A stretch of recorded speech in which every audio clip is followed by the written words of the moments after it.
حلو قوي لما تكون انسان مبدع وصاحب افكار ومواهب مميزه من خلالها تقدر تنجح وتعمل فرقعه جامده في اي مجال. واكيد الحته دي مش عند اي حد، لان ده بيكون هبه من عند ربنا، لكن الافضل ان الانسان يشتغل على نفسه ويحقق اكبر نجاح يقدر يوصل له ويكون كمان تحت الانظار، ومن غير تفكير ومن غير حوار جنة هتولعها نار.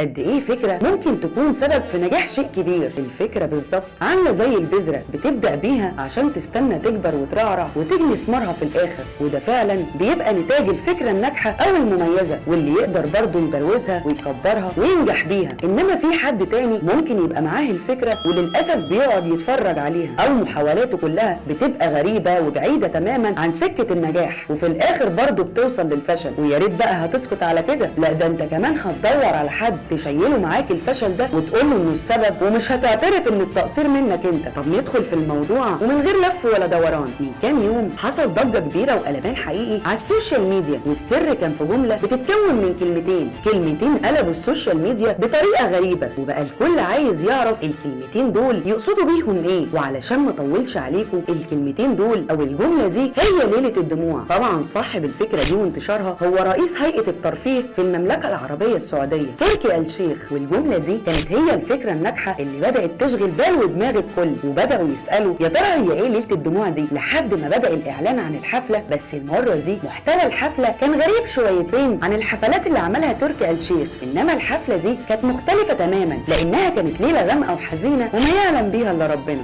الله، لونك حزيني كده ليه في ثواني؟ قبل ما نكمل كلامنا بس في كلمتين واقفين في زوري. هو الراجل اللي لسه صورته طالعه حالا ده ملوش كبير بقى ولا ايه؟ اللي بيعوز يعمله بيعمله. خلي بالك مش كل حاجه بالفلوس، في حاجات مش عندك، من اهمها هو حب الناس، وده بان في اكتر من مناسبه، واحيانا برضو بيبان من خلال التعليقات اللي على صفحتك. واظن انك بتكتب كل فتره انك هتلاحق اللي بيشتموك قانونيا. يا ترى عملت لهم ايه؟ بص، حاول ما تزعلش الناس منك اكتر من كده. ما علينا، نرجع لموضوعنا. انك تخترع حاجه مش متعارف عليها بين الناس ده في حد ذاته نجاح، وان الطبيعي ان في اي حفله لاي مطرب او مطربه انها بيكون فيها شويه فرح وشويه حزن. لكن النجاح المره دي كان مختلف على الاطلاق، خاصه مع المطربين اللي بداوا يعملوا بروموهات للحفله. وطبعا المطربين كانوا كوكتيل من الحزن، عياط على حسره على كسره. يعني لما تلاقي في الحفله مثلا طارق الشيخ وحماده هلال ومسلم وادم وخزان الاحزان طبعا تامر عاشور، لو ايه بقى كمان كان في مفاجاه من العيار التقيل. ايه هي بقى يا معلم؟ هي المطربه شيرين اللي كسرت الدنيا هي وتامر عاشور. الحفله دي بصراحه يا جماعه لمت كل اللي عندهم مشاكل عاطفيه ونفسيه. يا سبحان الله، لو ايه كمان ده معالي الوزير كان مبسوط قوي من شيرين،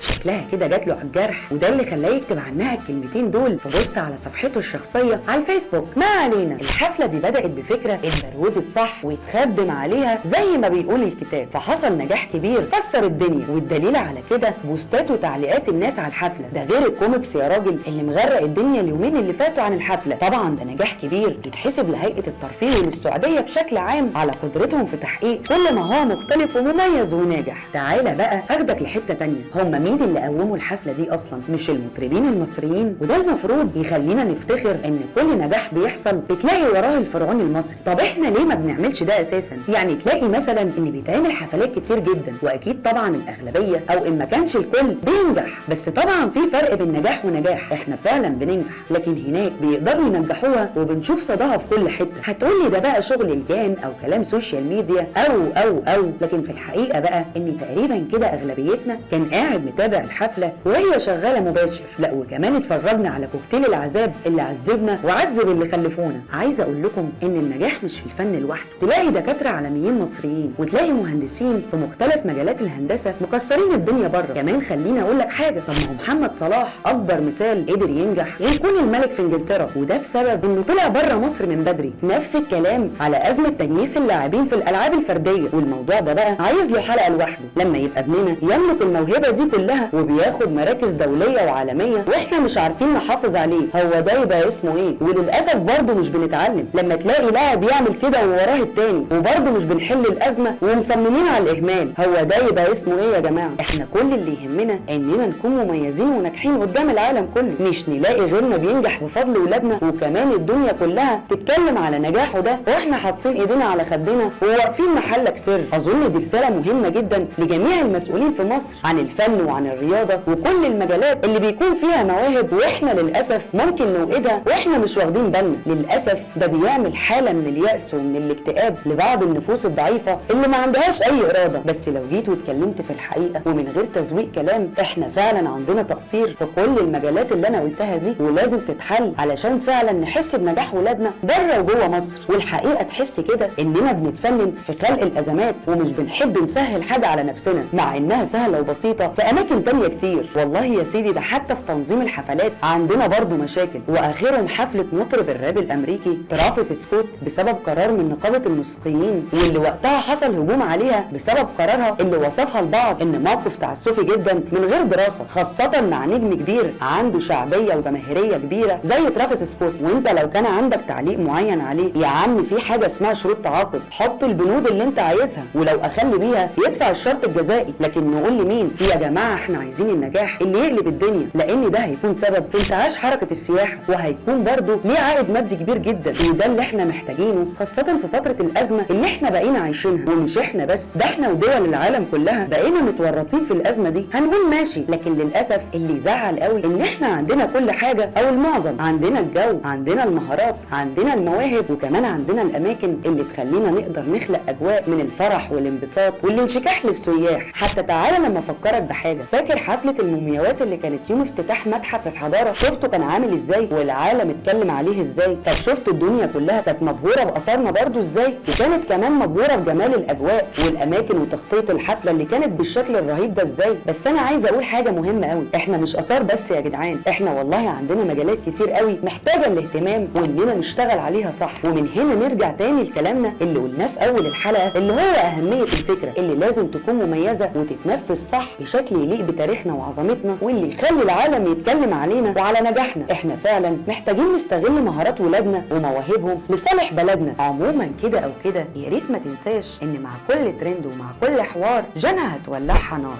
واشوفكم في حلقه جديده وترند جديد، وسلام عليكم.